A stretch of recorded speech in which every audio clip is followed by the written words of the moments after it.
Jesse McAllister had never considered himself a man of vengeance, but neither did he see himself as one to be trifled with.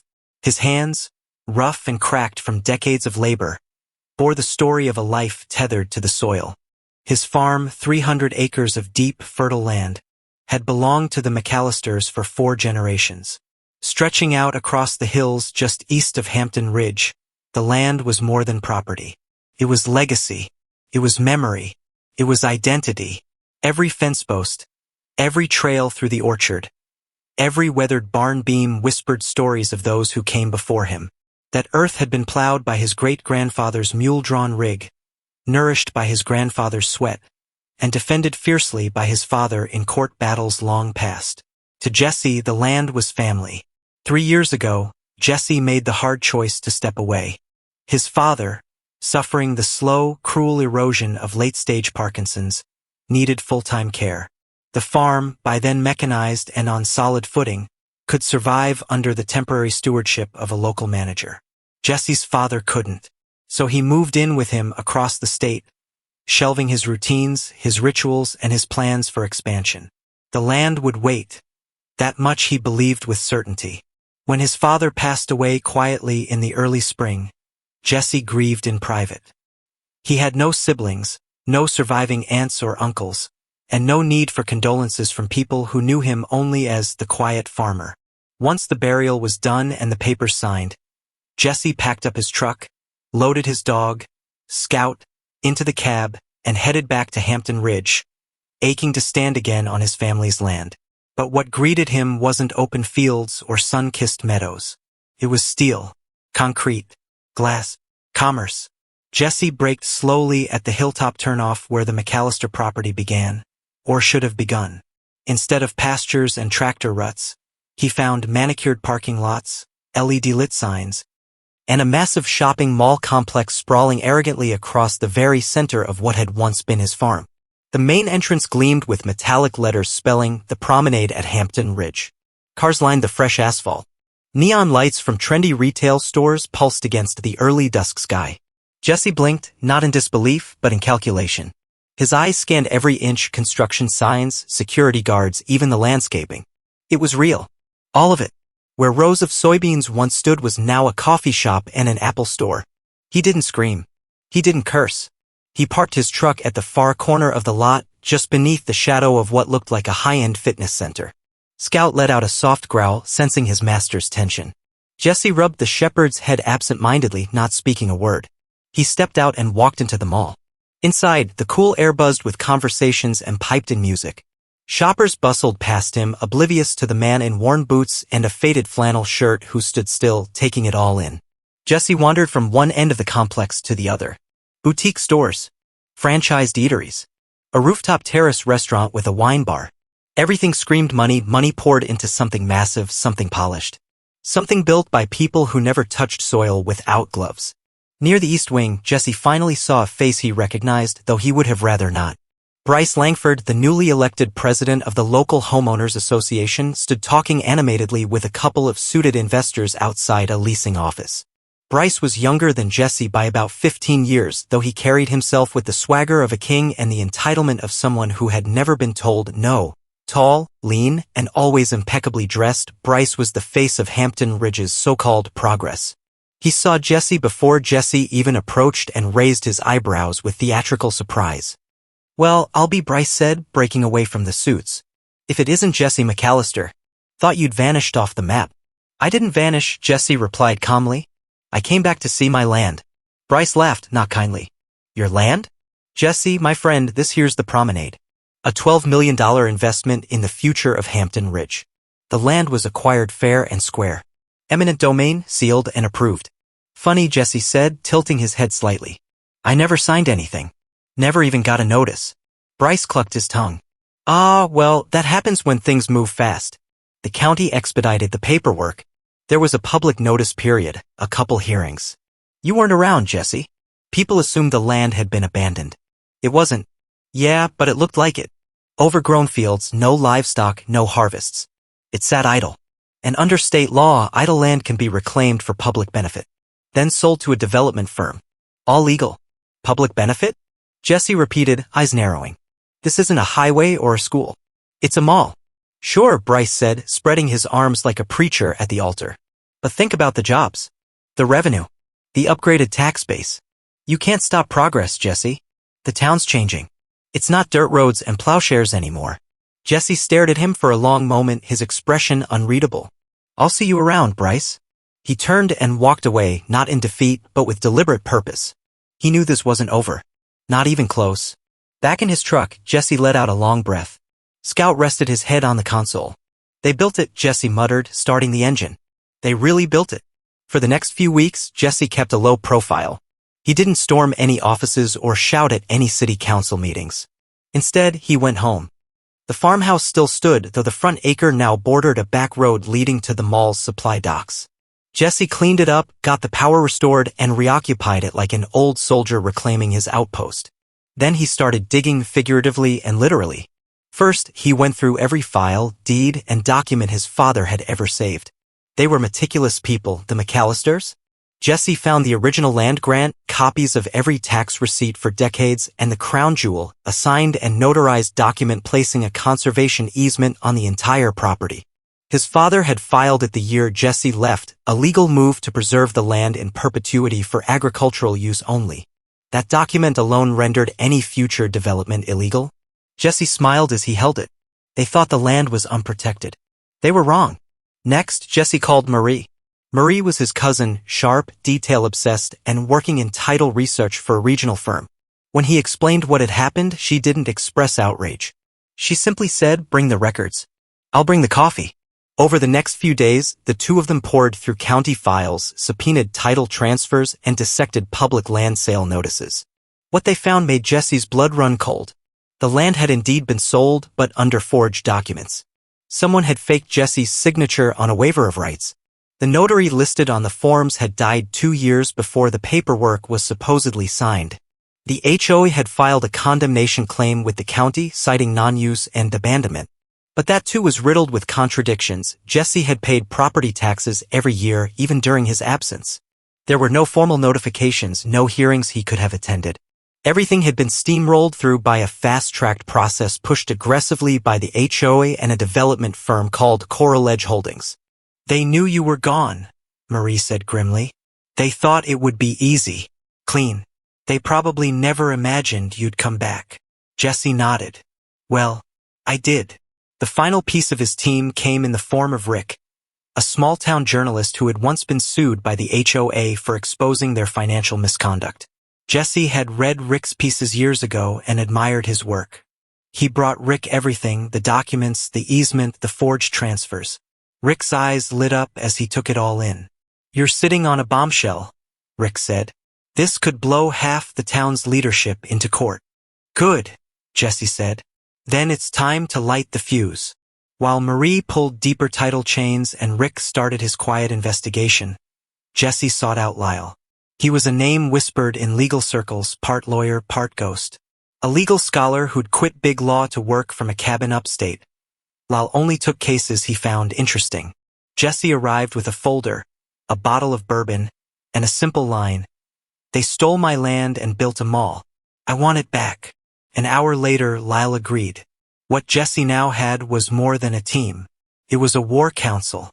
But unlike a blunt assault, they moved like shadows, gathering evidence, recording interviews, tracking money trails. They found HOA board members with suspicious bank deposits, county clerks who had been bribed or intimidated, and developers who had broken zoning laws to rush construction.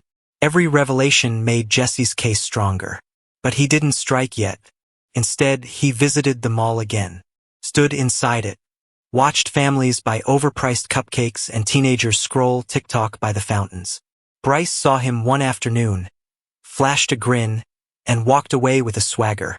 Jesse didn't chase him. He just smiled, because this wasn't just theft. It was bait, and they had swallowed it whole. In the quiet hours just before dawn, when the morning fog still clung to the hills and the world seemed suspended between silence and stir, Jesse McAllister sat at his father's old kitchen table staring at the pile of documents laid out before him. The farmhouse creaked gently in the wind as if remembering things it had once witnessed, generations of family breakfasts, fierce arguments about crop rotation, whispered bedtime stories after long days in the fields. It had stood as silent sentinel over the land for over a century, and now, in its twilight years, it bore witness to an unfolding war. A war Jesse hadn't asked for, but one he would finish.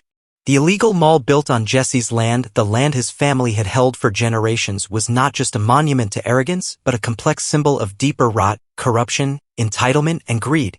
Bryce Langford, the smug, pinstriped HOA president, had claimed the land had been acquired legally under eminent domain. But Jesse had never been notified, had never signed anything, and the documents he and Marie uncovered proved beyond doubt that the so-called acquisition was anything but lawful. Marie had spent the past 2 weeks combing through the county registrar's office like a bloodhound chasing a scent. She didn't just look at the obvious paperwork, she went deeper, digging into title chains, tracing ownership transfers, and requesting files that hadn't seen daylight in years. With Jesse's old property file as a baseline, she began building a map, one piece at a time, and what she found was staggering. The first red flag was a document dated July 8th, around the time Jesse was away handling his father's estate. It bore his name, his address, and a signature that purported to waive his rights and authorize the county to seize the land. But Jesse had never seen it. The signature wasn't his. Marie compared it to notarized bank forms and found clear discrepancies. Worse, the notary stamp on the document belonged to a woman who had passed away in 2019, 2 full years before the form was dated. The forgery was brazen, sloppy even, but no one in the registrar's office had flagged it. Why? Marie dug deeper. She discovered that the document had been processed unusually fast. Filed, approved, and registered all within 48 hours. That's unheard of in county bureaucracy. Normally, even routine filings took 2 to 4 weeks. This one was hand-delivered, marked priority, and signed off by a junior county clerk named Alan Ruiz. Marie knew the name.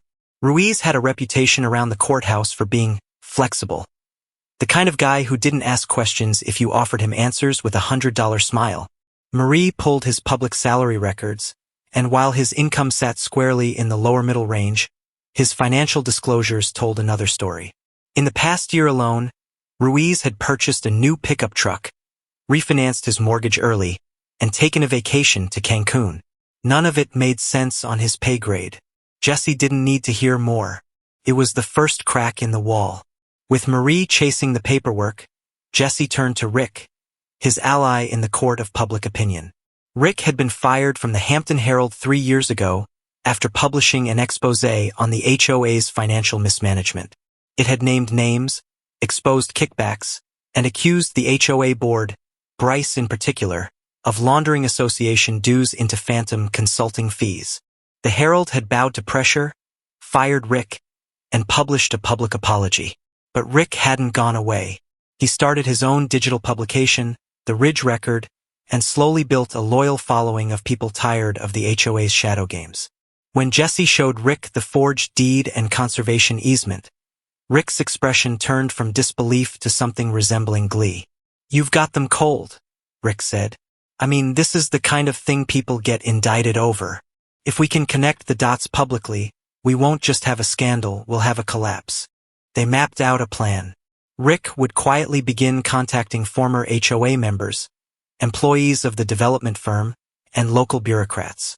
No pressure, no accusations, just gentle prodding, looking for anyone with loose lips or bruised egos. And sure enough, within days, Rick found a goldmine. A former assistant project manager from Coral Edge Holdings, one of the developers involved in constructing the mall, had left the company over ethical concerns. Her name was Talia Park, and she agreed to meet Rick at a quiet cafe just outside the Ridge. Jesse attended in the background, unassuming, silent. Talia didn't need much convincing. She had kept copies of internal memos, construction schedules, and budget approvals. Among them was a damning email from Bryce Langford to Coral Edge's vice president of acquisitions, detailing the timeline for land acquisition and urging them to move fast while McAllister's out of town. The email suggested that Bryce had full confidence the paperwork would go through, even referred to the forged deed as pre-cleared. Talia confirmed that Coral Edge had created a shell company, Midridge Partners LLC, to technically buy the land before selling it back to themselves at an inflated value, thereby cooking the books and shielding the transaction from deeper scrutiny. It was textbook land laundering, and it reeked. But the most critical revelation came from Jesse's own past, a detail he'd almost forgotten. Before leaving to care for his father, he had worked with a lawyer to place a conservation easement on the entirety of his property. It was meant as a safeguard, a vow that the land would remain agricultural, untouched by suburban sprawl. The document was bulletproof. It had been filed with the state, signed by an environmental trust, and was legally binding. It wasn't just a moral promise, it was a legal restriction. Marie confirmed it was still in effect. No one had rescinded it. No one could. And that made the construction of the mall a direct violation of state and federal environmental statutes. The mall isn't just stolen, Marie said one night, sitting on the porch with Jesse and Rick. It's illegal. Full stop. Lyle, the reclusive legal savant Jesse had brought into the fold, had remained mostly silent until now. He had spent weeks in isolation, poring through contracts, county codes, and the mountain of paperwork Marie and Rick had uncovered. When he finally emerged, he arrived at the farmhouse with a battered briefcase and a look that could carve stone. I've got enough here to bring 10 people up on charges, Lyle said. Forgery, fraud, conspiracy to defraud the county, misuse of public office, environmental law violations, and racketeering. And that's just what I can prove on paper. He laid out the timeline on the kitchen table. The forged deed had been the keystone, filed in Jesse's absence and supported by a network of complicit actors. The HOA had voted to condemn the property under urban renewal statutes, but no proper vote had been held. Bryce had merely recorded a false vote count in the minutes. Coral Edge Holdings had funneled the property through shell companies to obfuscate the origin of the transaction, then used it as collateral to secure construction loans. Investors were none the wiser, convinced that the land had been lawfully acquired. In short, the mall was a house of cards. And the best part, Lyle said with a sly grin, is that the easement triggers federal oversight. That means this isn't just a state issue. You've got jurisdiction from the Environmental Protection Agency and the U.S. Department of Agriculture. And they don't play. Jesse nodded, eyes glinting beneath his weathered brow. Let's not hit them all at once. Lyle raised an eyebrow. You want to wait? No, Jesse said. I want them to sweat. So they crafted a sequence, a slow, methodical unspooling of the trap. First, Lyle sent a cease and desist letter to Coral Edge Holdings, citing violation of the conservation easement and demanding an immediate halt to all operations. That letter wasn't meant to stop anything, it was meant to get their attention. Next, Rick published the first article in a 4-part exposé titled The Land They Stole. The story broke down the forged deed, the environmental violations, and included scanned documents, redacted emails, and side-by-side signature comparisons. It went viral within hours. Jesse watched the chaos unfold from his farmhouse, a quiet smile playing at his lips. Bryce called twice. Jesse didn't answer. Meanwhile, Marie uncovered additional HOA financial records showing massive deposits into community development funds that had no accounting trail. Jesse's lawyer filed formal complaints with the county inspector general and the state attorney general's office. Federal environmental regulators requested an audit of the mall's development process. And still, Jesse waited. The mall began to wobble. Vendors, spooked by legal questions, halted deliveries. A tech store postponed its grand opening. Local politicians distanced themselves. Coral Edge tried to issue a statement blaming procedural missteps by subcontractors, but that only deepened the hole. Rick's second article included an interview with Talia Park and an embedded copy of the Bryce Langford email. Within 24 hours, 3 HOA board members resigned. Bryce held a press conference, sweaty and defensive, claiming Jesse had abandoned the land and that the mall had saved the town from economic stagnation. Jesse watched it all. Calm. Still. Waiting. They had taken everything, his land, his peace, his family's legacy, but in doing so, they had walked into a meticulously laid trap. Jesse hadn't just returned home. He had returned with receipts, allies, and the law behind him. And now the noose was tightening. The $12 million mall, once hailed as the crown jewel of Hampton Ridge, sat atop a ticking bomb. Its foundations were not concrete and steel, but lies, theft, and fraud. And Jesse McAllister? He wasn't done digging. He was just getting started. The morning Jesse McAllister filed the lawsuits, the sky over Hampton Ridge cracked with thunder. It wasn't a storm in the literal sense, though the clouds rolled ominously over the Blue Ridge horizon. It was the kind of thunder that came when tectonic forces finally shifted after too much pressure. Jesse wasn't wearing a suit when he walked into the courthouse. He wore a flannel shirt, boots stained with mud, and a hat that had belonged to his grandfather. He looked like a farmer because he was. But in his briefcase, tucked beneath the aged leather, were the documents that would make billion-dollar corporations bleed and county officials tremble. There were 5 separate lawsuits, each tailored like a surgical strike.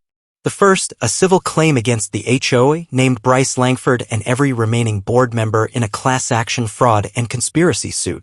The second, aimed at Coral Edge Holdings, accused them of willful complicity in land theft, environmental violations, and laundering the title through shell entities.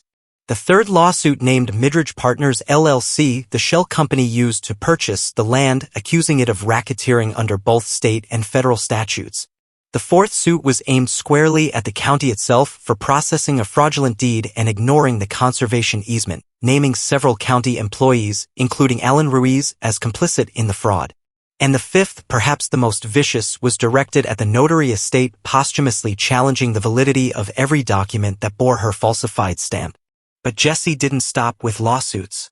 As Lyle filed the paperwork at the clerk's desk, Marie hit send on a dossier prepared for the EPA and the USDA. She didn't send it anonymously. The documents were addressed directly to regional enforcement officers and included a cover letter stating that the conservation easement placed on Jesse's land had been knowingly and criminally violated. Attached were side-by-side maps of the protected acreage, aerial photographs of the construction, and a stack of forged documents. The conservation easement wasn't just a zoning regulation, it was a federal instrument. Came with teeth, and once the government smelled blood, it didn't nibble, took bites. By noon, federal investigators were on the phone with Jesse's attorney. The questions came fast and clinical. When had he discovered the violation? Who had filed the original paperwork? Was he willing to provide sworn testimony? Jesse's answers were simple: yes, yes, and hell yes. At the same time, Rick published part 3 of his exposé series, titled The House That Fraud Built. The front-page article ran photos of bulldozers leveling protected wetlands.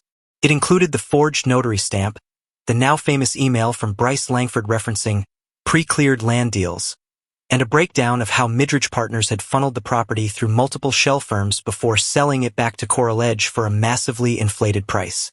Rick didn't pull punches. The article named names, linked campaign donations, and even tied Bryce Langford to a luxury condo in Miami Beach, purchased just 3 months after the deal was finalized. It was a firebomb in print. The public reaction was swift and vicious. Protests formed outside the mall by sunset. Local environmental groups, long ignored, now surged with righteous fury. HOA residents who had once backed the mall as a visionary community investment now screamed betrayal. Online forums exploded with theories, outrage, and demands for resignations. Videos of construction crews scrambling to load equipment into trucks went viral. Inside Coral Edge's sleek glass headquarters, panicked meetings ran deep into the night. Lawyers whispered in corners. PR executives crafted statements they knew would ring hollow. The company's stock price slipped 8% in a single trading day, and worse, institutional investors began pulling out. Jesse had triggered more than a legal reckoning. He'd lit a fuse in the heart of a corporate bomb. By the end of the week, the dominoes began falling in earnest. The EPA issued an emergency cease and desist order, backed by a potential $25,000 per day fine for continued construction on a federally protected easement. The USDA followed, initiating a formal review of the property under Title 16, Chapter 58. Coral Edge Holdings, facing federal audits, was forced to issue a press release halting all current and future development on the site. The once bustling construction zone went silent overnight. Half-built steel frames stood frozen in place like bones in a battlefield. Vendors began fleeing the project. National chains pulled their leases, citing contractual exposure. The mall's projected revenue, once inflated in glossy brochures to woo investors, now looked like fantasy. Local business owners who had hoped for anchor store traffic withdrew their applications. What had once been a promised economic engine now looked like a cursed monument. The investors were next. Jesse's fifth lawsuit, targeting those who had funded the mall's construction, had seemed like overreach to some, but it had teeth. It alleged that investors had failed in due diligence, knowingly backing a project on illegally acquired land. Lyle made it clear, any investor who didn't immediately withdraw would be named individually in an amended complaint. Hedge funds don't like heat. Within 72 hours, the largest three investment groups behind Coral-Edge divested. Stock plummeted further. A $12 million mall, once the pride of the HOA's modernization initiative, was now radioactive. Bryce Langford, ever the puppet master in his tailored suits and smug charm, suddenly found himself isolated. 3 more HOA board members resigned under public pressure, and the remaining 2 turned state's witness. Bryce's carefully constructed empire was collapsing around him, and the subpoenas had only just begun. The first one hit him on a Tuesday morning, delivered by a U.S. Marshal in full view of the country club where Bryce had just ordered his second espresso.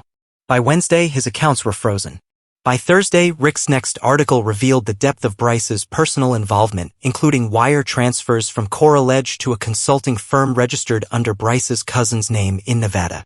Lyle described it as a blueprint for corruption written in permanent ink. Marie discovered that the HOA had been siphoning monthly dues into slush accounts for years, funds that had financed Bryce's Miami condo, luxury car leases, and multiple first-class trips abroad. All of it was now evidence. The county's inspector general, pressured by public outcry, launched a formal investigation into land department practices. Alan Ruiz was suspended without pay pending criminal charges. The final blow, however, came not from Jesse, not from Lyle, and not even from the feds, but from the people. A community-wide referendum was triggered after a petition gathered enough signatures in a matter of days. The vote, whether to dissolve the current HOA board entirely and install a court-appointed oversight committee. The result was a landslide. The board was gone, effective immediately. Jesse had succeeded in not only dismantling the mall's foundation but the very governance structure that had betrayed its own residents. Still, despite the victory, Jesse didn't feel finished. One afternoon, as storm clouds finally broke into actual rain and soaked the dust back into the earth, Bryce showed up at Jesse's farmhouse unannounced. He didn't walk with the same confidence. Gone was the swagger. His suit was wrinkled, tie loose, and he looked like a man cornered. "I want to settle," Bryce said. His voice was flat, almost pleading. "The HOA, what's left of it, will offer a full restitution package. The land, damages, even an official apology. We just want this to go away." Jesse stood on his porch, arms folded. The wood beneath his boots creaked slightly. Behind him, Marie stood watching from the kitchen, Rick with his phone at the ready, and Lyle reviewing depositions. "You want it to go away," Jesse said. "Of course you do." Bryce's eyes darted, unsure. "We can pay. Just name your figure." But Jesse shook his head slowly. "I didn't start this for money. You didn't just steal land. You lied. You forged. You destroyed trust in this community. You hurt people." Bryce opened his mouth, but Jesse silenced him with a raised hand. "You built your little empire on arrogance," Jesse said. "You thought no one would notice, that no one would fight back. You underestimated me, my family, my land." He stepped forward now, eyes locked. "I'm not interested in settling." Bryce stood there, unsure what to say. Then, shoulders slumping under the weight of his own ruin, he turned and walked to his car, disappearing into the gray. Jesse turned back to his house and closed the door. They had begged for mercy. But mercy was never the plan. This wasn't just about revenge. It was about restoration. Justice. Legacy. And the trap he'd set? It hadn't just worked. It had started something much bigger than he had ever imagined. The courtroom was silent, eerily so, as Jesse McAllister stepped onto the witness stand. The air buzzed with tension, thick with the electric anticipation that comes before a thunderclap, as if even the rafters of the old county courthouse understood that something monumental was about to happen. Jesse didn't look like the kind of man who'd bring down a corporate empire, but that had always been his strength. He didn't have to look the part, he just had to play it better than anyone else. He adjusted the collar of his simple button-down shirt, glanced at the judge and then at the attorneys seated at the defense table, high-powered suits from Coral-Edge Holdings and the last flailing remnants of the defunct HOA board. Bryce Langford, pale and hollow-eyed, sat with his attorneys, no longer the confident manipulator who once grinned while signing stolen deeds. He was a ghost now, a relic of greed and arrogance. Jesse's lawyer, Lyle Redman, walked him through the timeline, calm and steady. He asked about the original conservation easement. Jesse explained how it had been signed by his grandfather, notarized by a real official, and filed properly in 1984. He described the land, the streams, the woods, the soil, the generations of McAllisters who had lived and died there. He showed the court the aerial maps and documentation proving that the land had been protected under federal law. Then came the forged documents, the false notary stamp, the fake signatures, the fraudulent deed transfer to Midridge Partners. Jesse laid it all out methodically like a man planting seeds in a well-tilled field. Every claim he made was backed by a document, a timestamp, a witness statement. Lyle handed the judge a thick binder marked Exhibit A that contained financial records from Coral Edge Holdings, including internal memos and wire transfers uncovered during discovery. One memo, read aloud, referred to the land as acquired below legal threshold, keep federal implications under wraps. Another plainly showed Bryce authorizing the shell company to process the purchase with minimum paper trail. Then came the kicker. Jesse presented the mall's financial report, showing that Coral Edge had already turned a pre-opening profit of over $8 million from advanced leasing contracts and investment income. All of it built on land they didn't legally own. The defense tried to cross-examine Jesse, but their questions fell flat. He answered with quiet confidence, never once raising his voice, never once flinching. They tried to imply he was after money. He smiled and replied that what he wanted couldn't be bought. It was justice, dignity, and the restoration of something no corporation could fabricate. In closing arguments, Lyle recited one sentence that echoed in every corner of the courtroom. This land was stolen by people who thought they were too powerful to be caught, and now they sit before you, not as giants, but as thieves exposed by truth. The judge, a stern woman with a deep knowledge of property law, took less than an hour to deliver her verdict. The courtroom filled to capacity, with reporters, community members, and federal investigators seated elbow to elbow. After reviewing the extensive documentation, testimony, and legal precedents, she began. This court finds the entire development by Coral Edge Holdings and its affiliate Midridge Partners to be in direct violation of federal conservation law, state land regulations, and multiple counts of fraud and racketeering. She turned toward Jesse. Ownership of the property is hereby restored to Jesse McAllister. Coral Edge Holdings is ordered to pay compensatory damages in the amount of $11.3 million and punitive damages totaling an additional $15 million to be distributed across affected parties, including Mr. McAllister and the local community cooperative fund. Gasps filled the room. Jesse sat still, jaw clenched, eyes forward, as the judge continued. Furthermore, the homeowners association known as Hampton Ridge is ordered dissolved, its remaining assets seized for restitution. Finally, Bryce Langford is remanded into custody pending criminal trial on charges of conspiracy, wire fraud, and forgery. Jesse didn't gloat. He didn't smile. He simply nodded, like a man who knew the work wasn't over yet. Outside the courthouse, a crowd had gathered. Reporters thrust microphones at Jesse, townsfolk clapped him on the back, and others simply stared at him as if seeing something greater than a man, as if seeing a symbol. He gave a short statement, thanking the court, his legal team, and the community that stood beside him. But when asked what he'd do with the mall now that it belonged to him, he offered something no one expected. "I'm not tearing it down," he said. "They built it on stolen soil, but now it's mine. I intend to turn it into something this community actually needs. Not greed, not concrete, but something that feeds, houses, and serves the people who were ignored when this mess began." And he meant it. The next year saw a transformation unlike anything Hampton Ridge had ever seen. Jesse partnered with local architects, nonprofits, and business owners to repurpose the existing structure of the mall. The vast indoor atrium, once meant to house luxury retailers, became a year-round indoor farmers market where local growers could sell fresh produce, meats, and crafts. One wing was renovated into affordable housing units, clean, modern, and energy-efficient apartments reserved for teachers, first responders, and working families displaced by gentrification. Another section became a business incubator, offering subsidized storefronts to minority-owned small businesses, artisans, and local startups. Jesse refused to take rent from any vendor who couldn't afford it, implementing a cooperative model that let tenants invest sweat equity in exchange for shared ownership stakes. Marie oversaw the community health center, built in what was once a Bloomingdale's showroom, now fitted with solar panels and a teaching garden outside its doors. Rick ran a journalism hub from the former Apple store, training young writers and broadcasting local stories, truthfully and without fear.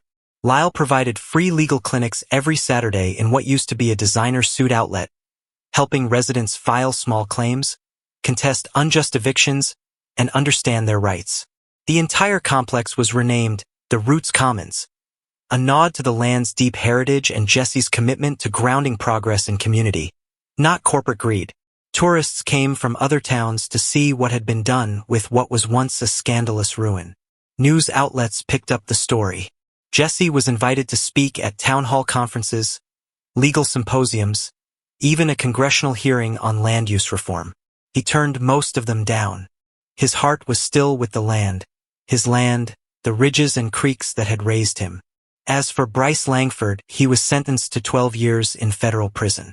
He wept in court, claiming he had only ever wanted to enhance community value. The judge called it the most cynical misuse of corporate jargon she had ever heard. Other board members received lesser sentences or hefty fines. Coral Edge Holdings filed for bankruptcy, its name forever stained by the scandal. The Midridge shell companies vanished as quickly as they'd been created, and federal investigators used Jesse's case as the foundation for broader reforms in how land title transfers were audited across the state. But for Jesse, the sweetest moment came not in court, nor in the headlines. It came one quiet morning, 6 months after the verdict, when he sat once again on his porch, the same porch where he'd once stared at bulldozers and betrayal. Only now he sipped hot coffee while watching a group of school kids tour the new educational garden built where the mall's front parking lot used to be. They ran between raised beds of tomatoes and cucumbers, laughing, learning how to plant, how to nurture, how to grow. Jesse watched them, a contented smile beneath his gray-streaked beard. Marie sat beside him, her hand in his. The wind carried the scent of fresh earth and honeysuckle, and in the distance, the peaks of the Blue Ridge Mountains stood proud. They thought they were building an empire, Jesse murmured almost to himself. Marie leaned her head against his shoulder. And instead, they sowed the seeds of their own end. He nodded. On stolen soil? She smiled. But you took it back. He didn't say anything else. He didn't need to. The land spoke for itself, now restored, protected, and blooming. Justice, Jesse knew, didn't always come fast or loud. Sometimes it came slow and steady like a harvest. And this was the sweetest harvest of all.